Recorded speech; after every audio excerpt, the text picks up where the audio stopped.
আসসালামাইকুম সবাইকে AFB pharmacy ল্যাবে আপনাদের সবাইকে স্বাগতম। তো আজকে যেই বিষয় নিয়ে আলোচনা করব গ্যাস্ট্রিকের ওষুধ নিয়ে। তো বাংলাদেশের প্রায় ম্যাক্সিমাম 99.9% লোকের মানুষেরই গ্যাস্ট্রিকের সমস্যা।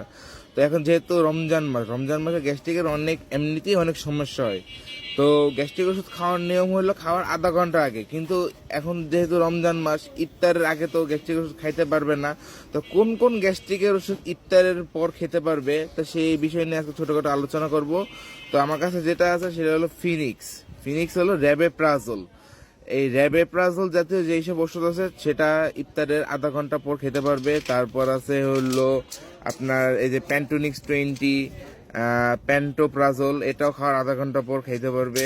আর একটা নতুন যেটা আপডেট ওষুধ বের হয়েছে ভনিজা, এটা হলো ভনোপ্রাজল, এগুলা খাওয়ার আধা ঘন্টা পর খেতে পারবে।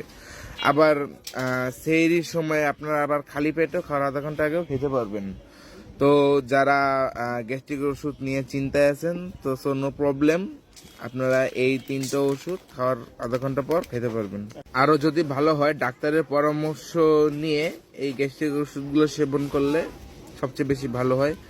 তো সবাইকে আসসালামু আলাইকুম রহমতুল্লাহি ওয়া বারাকাতুহু।